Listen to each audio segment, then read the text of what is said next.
விஜய் வந்து சவுத்துல வந்து உண்மையிலே பெரிய ஓட்டு வாங்கணும். ஏன்னா அது மற்ற நடிகர்களை விட, மற்ற ஓபிஎஸ் விட, இபிஎஸ் விட, ஸ்டாலின் அவர்களை விட அதுக்கான உரிமை அவருக்கு தார்மீகமா இருக்கு. ஏன் சொல்றேன்னா, களத்துல இருந்தேன், எனக்கு தெரியும்.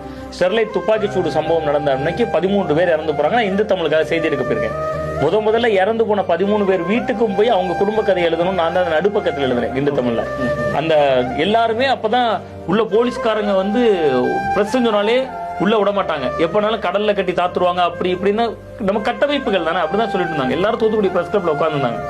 நான் என்னோட ஒரு டியோ பைக், அந்த பைக்ல பிரஸ் கூட ஒட்டியிருக்காது. அதை எடுத்துட்டு நார்வேல இருந்தே போயிட்டேன். ஏன்னா அன்னைக்கு 144 தடை அங்க போயிட்டேன்.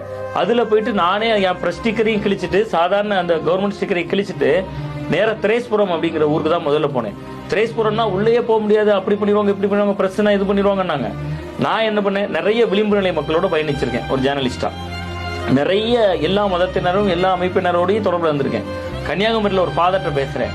அந்த ஃபாதர் தூத்துக்குடி ஃபாதர்கிட்ட பேசி என்னை மட்டும் உள்ள விட்டாரு. நான் போய் ஸ்டோரி எடுக்க போனேன். அப்போ ஒரு செய்தியாளன் உள்ள போறதே எவ்வளவு கஷ்டங்கிறத நான் பார்த்திருக்கேன். ஏன்னா நான் சொல்றது சம்பவம் நடந்த மறுநாள் ஒரு வீட்ல எல்லாம் தனுஷ் ரசிகர் ஒரு பையன், அவன் வீட்டுக்கு போறேன். பட்டியல் சமூகத்தை சேர்ந்தான். அவன் வீட்டுக்கு வெளியில ஒரு பிளெக்ஸ் வச்சிருக்கு. அந்த பிளெக்ஸ்ல தனுஷ் படம் போட்டுருந்துச்சு. வேற ஒண்ணுமே சொல்ல, பிரஸ் சொன்னா அடிப்பான்.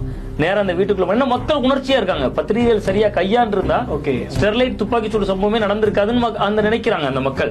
இவங்க தான் நம்ம பிரச்சனையை எழுதல, இவ்வளவு கலைபரம் நம்ம ஆயின பிறகு வர்றாங்க அப்படிங்கிற கோபம் இருந்திருக்கு. பத்திரிகை மேல கடுமையான கோபம் இருந்துச்சு ஸ்டெர்லைட் காலத்துல. நான் அந்த வீட்டுக்குள்ள போறப்ப தனுஷ் ரசிகர் மன்றத்துல இருந்து வரேன்னு சொல்லி தான் அந்த பையனுக்கு டீட்டெயில் எடுத்துட்டு வந்தேன். தனுஷ் ரசிகர் மன்றத்துல இருந்து வரேன், வீடு கட்டி பாதியில நிக்குது. ஹிந்து தமிழ்ல அந்த கட்டுரை நீங்க பாக்கலாம். சுட்டது மக்களை மட்டுமல்ல ஜனநாயகத்தையும் தான் வந்திருக்கும் அந்த கட்டுரை. கிட்டத்தட்ட 13 பேர் பேட்டி எடுத்தேன். நான் என்ன சொல்றேன், ஒரு செய்தியாளனா நான் உள்ள போறதே இவ்வளவு சவாலா இருக்கு.